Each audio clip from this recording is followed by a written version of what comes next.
ہمارے اس رد باطل ریئیکشن یوٹیوب چینل پر کل ہی اپلوڈ کی گئی اس ویڈیو کو آپ حضرات نے کافی پسند کیا۔ اس وقت جبکہ ویڈیو ریکارڈ کی جا رہی ہے 6000 سے زائد ویوز ہو چکے ہیں، اور جب تک یہ ویڈیو اپلوڈ ہو کر پبلش ہوگی تب تک یہ ویوز ہو سکتا ہے 10,000 بھی پہنچ جائے، یا کم سے کم 7,000 سے اوپر تو ضرور ہو ہی جائیں گے انشاءاللہ تعالی۔ یہی نہیں بلکہ اسی ویڈیو پر بھائی آفتاب خان صاحب نے 400 کچھ روپے بھی سپر تھینکس کے ذریعے عنایت کیے۔ اللہ رب قدیر سے دعا ہے کہ بھائی آفتاب خان صاحب کی کمائی میں اللہ رب العزت خوب برکتیں عطا فرمائے، آمین ثم آمین۔ بتانا مقصد یہ ہے سامعین و ناظرین کہ اسی ویڈیو کے کمنٹ باکس میں انصاری بلال نام کے ID یوزر نے ایک جیسے پے در پہ یہ 3 کمنٹس کیے۔ دیکھیے اس پر کیا لکھا ہے۔ لکھا ہے مزار پہ جانا ان کے لیے دعائے مغفرت غلط نہیں، لیکن رضا خانی جس طرح مزاروں پہ خرافات کرتے ہیں، مزار والوں سے مانگتے ہیں، مزاروں پہ سجدہ کرتے ہیں، اسے شرک کہتے ہیں۔ اور دوسری بات، ضروری نہیں کہ خاص درگاہ کی زیارت کرنے کے مقصد سے آئے ہوں، کیونکہ تبلیغ کے لیے اکثر الگ الگ جگہوں پر سفر پہ ہوتے ہیں۔ حجاب والی قبر پجارن آپا کو کچھ پتہ نہیں ہوتا، بکواس کرنے چلی آتی ہے۔ یہی دوسرے اور تیسرے کمنٹس میں بھی لکھا ہے۔ سامعین و ناظرین، ان کمنٹس میں 3 باتیں ہیں۔ پہلی یہ کہ مزار پہ جا کر ان کے لیے یعنی صاحب مزار کے لیے دعائے مغفرت کرنا غلط نہیں، یعنی یہ دیوبندی حضرت امام بخاری رحمۃ اللہ علیہ کی مغفرت کی دعا کریں گے۔ لگتا ہے یہ جناب دیوبندی اپنے گستاخ اور بددین مولویوں کی طرح حضرت امام بخاری رحمۃ اللہ علیہ یا دیگر صاحب مزار کو بھی سمجھتے ہیں، اس لیے ان کی مغفرت کی یہ دعا کریں گے۔ حالانکہ ایصال ثواب کرنا کہتا تو بات الگ ہوتی، مگر یہ تو بزرگوں کی بھی مغفرت کی دعا کریں گے۔ پھر اس کے بعد مزاروں پر خرافات، مزار والوں سے مانگنے اور مزاروں پہ سجدہ کرنے کو اس دیوبندی نے شرک لکھا ہے، حالانکہ یہ بھی اس جناب دیوبندی کی جہالت و بدفہمی کی واضح دلیل ہے، کیونکہ اصل میں تو مزارات اولیاء اللہ پر خرافات کرنے والوں کی مذمت اور ان کی اصلاح پر مبنی بیانات علماء اہل سنت کرتے ہی رہتے ہیں، اور مزاروں پہ سجدہ کوئی نہیں کرتا۔ بالفرض کہیں کوئی کرتا بھی ہو تو اس کے وہ خود ذمہ دار ہیں، کیونکہ علماء اہل سنت اس کی بھی سخت تردید اپنے بیانات میں کرتے رہتے ہیں۔ باوجود اس کے اسے شرک کہنا ایک ایسی زیادتی ہے جس میں دیوبندی مذہب کی اکثریت ملوث ہے۔ حالانکہ اہل علم حضرات خوب اچھی طرح جانتے ہیں کہ اگر کوئی شخص اپنی کم علمی اور جہالت کی وجہ سے قبر کو سجدہ کرے تو اس کا یہ عمل حرام تو ہوگا مگر شرک نہیں ہوگا۔ لیکن دیوبندی وہابی زبردستی مسلمانوں کو کافر و مشرک بنانے کے لیے جو منہ میں آتا ہے بک کر اپنے دل میں جل رہے تعصب و عناد کی آگ کی گرمی کا اظہار کرتے رہتے ہیں۔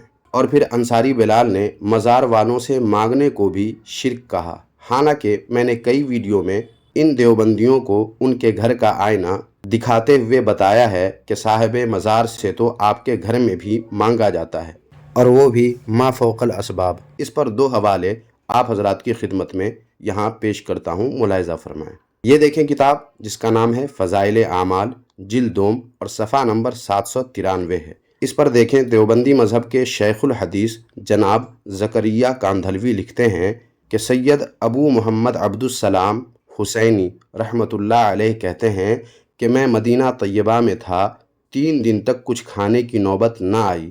میں نے منبر شریف کے قریب جا کر 2 رکعت نماز پڑھی۔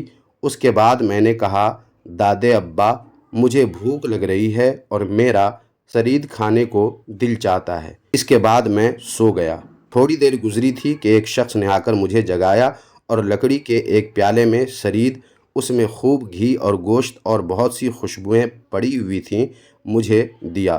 میں نے پوچھا یہ کہاں سے آیا؟ وہ کہنے لگے آگے کی بات اگلے صفحہ پر ہے جس کی یہاں ضرورت نہیں ہے، مگر اس واقعے سے سامعین و ناظرین آپ نے یہ سمجھ لیا کہ سید ابو محمد عبدالسلام حسینی رحمۃ اللہ علیہ نبی کریم صلی اللہ علیہ وآلہ وسلم سے اپنے بھوک کی شکایت کی اور اسپیشل کھانے کی فرمائش کی۔ اگر صاحب مزار سے مانگنا شرک ہے تو سید ابو محمد عبدالسلام حسینی رحمۃ اللہ علیہ کو دیوبندی مذہب کے شیخ الحدیث جناب زکریا کاندھلوی نے مشرک کیوں نہیں کہا؟ اور اب تک کے دیوبندی اس واقعہ کو فضائل اعمال میں لکھ کر چھاپتے رہے، کسی نے بھی ان کو مشرک کیوں نہیں قرار دیا؟ کیا یہ کمنٹ کرنے والا انصاری بلال بتائے گا؟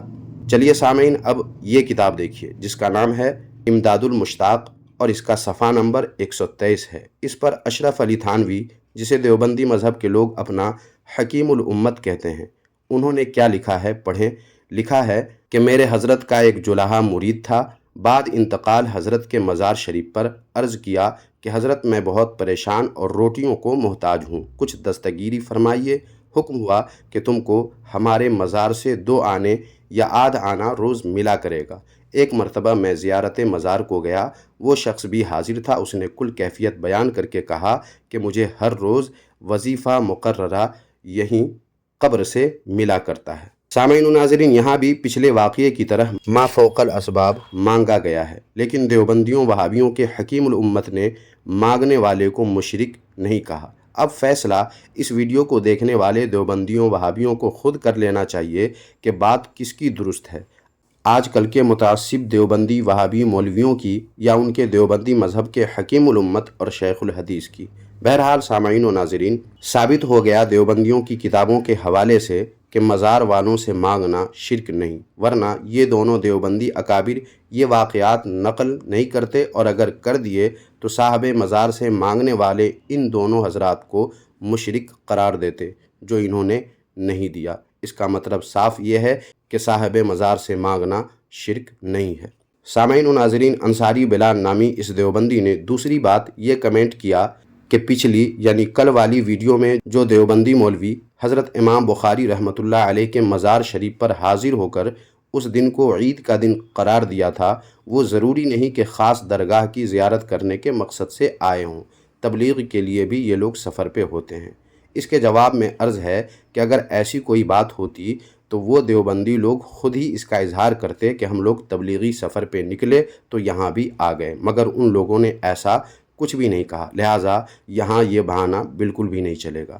پھر بھی اگر چلانا چاہے تو میں کہوں گا کہ جناب دیوبندی، یہ بات آپ اپنے اشرف علی تھانوی اور اسماعیل قتیل کو سمجھائیں کہ دور دراز جو اولیاء اللہ کے مزارات ہیں ان پہ تو سفر کر کے ہی جائیں گے نا، پھر کیسے یہ لکھ دیا کہ جس سے آپ کو آج صفائی دینی پڑ رہی ہے؟ آپ لوگ مانو یا نہ مانو، اپنے اکابر کی تعلیمات سے آپ لوگ بغاوت کر چکے ہیں۔ جس پر مزید حوالے اگر آپ کو چاہیے تو مجھے بتائیں، اور بھی حوالے میں آپ کو اس پر دے دوں گا، جس سے صاف واضح ہو جاتا ہے کہ آج کل کے جتنے بھی دیوبندی ہیں ان میں اکثریت اپنے اکابر کی تعلیمات سے بغاوت کر چکے ہیں۔ تو سامعین و ناظرین، اس کے بعد اس انصاری بلال نامی آئی ڈی یوزر نے تیسری بات یہ کہی کہ مجھے حجاب والی قبر پجارن آپا کہا ہے۔ دوسرے کمنٹ میں بھی حجاب والی آپا اور تیسرے کمنٹ میں پردے والی آپا کہا ہے۔ جانتے ہیں کیوں؟ کیونکہ میں ویڈیو میں نظر نہیں آتا ہوں، میری تصویر دکھائی نہیں دیتی ہے، بس اس لیے۔ جس کا جواب تو بہت کچھ دیا جا سکتا ہے، مگر یہاں سیدھا ان کو ان کے گھر کی 2 آپاؤں کا پتہ بتا دیتا ہوں جن سے یہ انصاری بلال جا کر مل لے اور ان کو پردے سے باہر نکالنے کی کوشش کریں۔ لہٰذا سامعین و ناظرین، انصاری بلال کی پہلی آپا جو پردے میں رہ کر ویڈیو بناتی ہیں ان کا نام ہے فضیل احمد ناصری۔ ان کے بارے میں تو آپ جانتے ہی ہوں گے، یہ نظر نہیں آتے ہیں، تو کیا یہ بھی انصاری بلال کی آپا ہیں؟ جبکہ انصاری بلال کی دوسری آپا یہ ہے عیسیٰ زاہد قاسمی۔ ویسے تو اور بھی ایسی کئی آپائیں انصاری بلال کی ہیں، مگر انہی 2 سے جا کر یہ انصاری بلال مل لیں اور انہیں بتائیں کہ آپا آپ کب تک حجاب اور پردے سے باہر آ رہی ہیں۔ تو سامعین و ناظرین، کہنے کو اور بھی بہت کچھ ہے، مگر بس اتنا ہی کافی ہے اس انصاری بلال کے لیے۔ آج کی یہ ویڈیو آپ کو کیسی لگی کمنٹ باکس میں ہمیں ضرور بتائیں، اور ویڈیو کو لائک کر کے اسے بھی پچھلی ویڈیوز کی طرح ضرور شیئر کر دیں، تاکہ اس قسم کی جہالت کرنے والے دیوبندیوں کو اپنی جہالت و حماقت کا کچھ تو اندازہ ہو، اور سنیوں کے سامنے ان دیوبندیوں وہابیوں کی جہالت و حماقت خوب ظاہر ہوتی رہیں۔ جزاک اللہ خیرہ۔